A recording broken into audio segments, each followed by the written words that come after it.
me? Yeah. Okay, There you thank go. you for coming. I was reading on your website about like decriminalization of like marijuana and stuff like that. And I see that you're for that.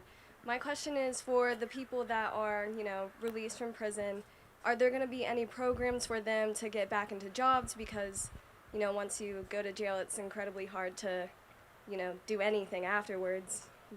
You're it's almost impossible to like get back on your feet. So I was just wondering if you had any programs to help out those people that are in there for petty charges. Thank you for the question. I'm pro the legalization of marijuana around the country. On campus, that's generally an applause line. You guys afraid because it's like, administrators are there being The like, teachers are here. are they going to like this? Anyway. I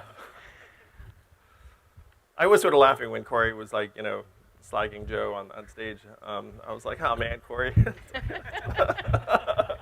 like, I'm with you, Corey, but I'm not going to, anyway.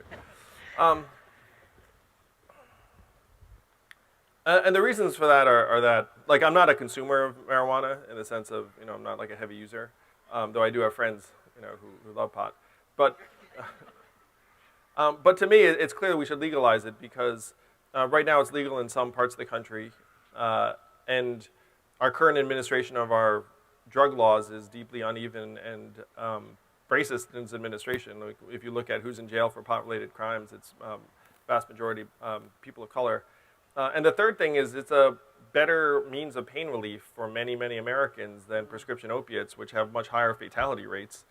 The fatality rate around marijuana is essentially zero, and the fatality rate around opiates is unconscionable. Like, we have 8 Americans dying of drug overdoses, primarily opiates, every hour in this country because of the opiate plague that has overtaken a lot of us.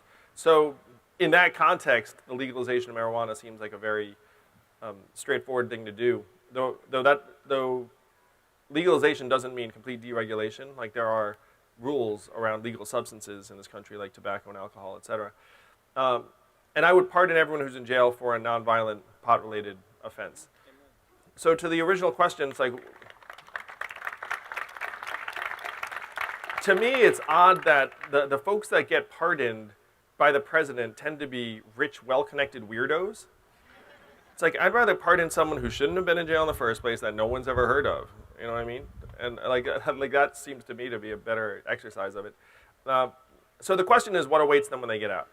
And that's not just true for people who are being released due to pot-related crimes. That's true for anyone who's coming out of jail. Because the fact is, when you come out of jail, and Fred has spoken to this. Fred's a friend who spent some time behind bars. It's fine. Yeah, and helped people. And he helped people reintegrate into society. He now has his own business. So I just had a long. Yeah, we can give Fred a round of applause on that, sure. And so Fred and I had this long conversation about it, where Fred's like, "Hey, why don't people just like do what I did?" And I'm like, "Fred, like not everyone can just do what you did. Like you're not like and like I know this about entrepreneurs too. It's like entrepreneurs fail more often than they succeed. It's just you see more of the success than the failure. It's like when someone asks you how your business is going, what do you have to say? Awesome. It's going great. You're not allowed to like open it up and be like, "Oh, so many problems." You know what I mean? The same with having kids. Really. So how are your kids? Great. You're like, bah. So the question is, how do we actually have a path forward for people to reintegrate into society in a positive way? And I'm going to suggest that $1,000 a month is certainly a fantastic starting point, where people will actually be excited to see them when they come home, because they'll be coming with a check. And then they're gonna show up, and then people will be like, "Wow, things really improved since I went in. Like President Yang's really doing some things." And do you think they'll be less likely to go back to jail if they know they lose their $1,000 a month if they're in jail? Yeah, because we're going to spend the money on their incarceration, so obviously they don't get it. And so they'd be like, "Wait a minute, I get $1,000 a month if I'm outside." And this is not just me talking. It was a corrections officer in New Hampshire who said to me, "We should pay people to stay out of jail because when they're in jail, we spend so much more on them." And this is a prison guard telling me this. Like, he was staring at it. He saw how much money we're spending on this punitive, inhumane incarceration system.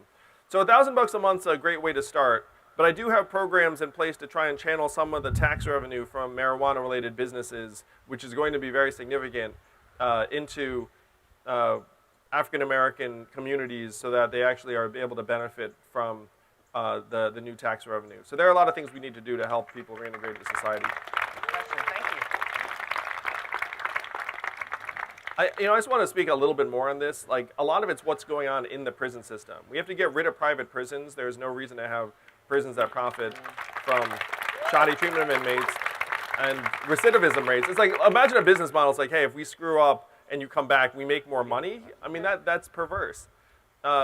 We need to stop criminalizing poverty in this country. There are thousands, tens of thousands who are in jail because they couldn't afford bail. You got to get rid of this punitive cash bail system.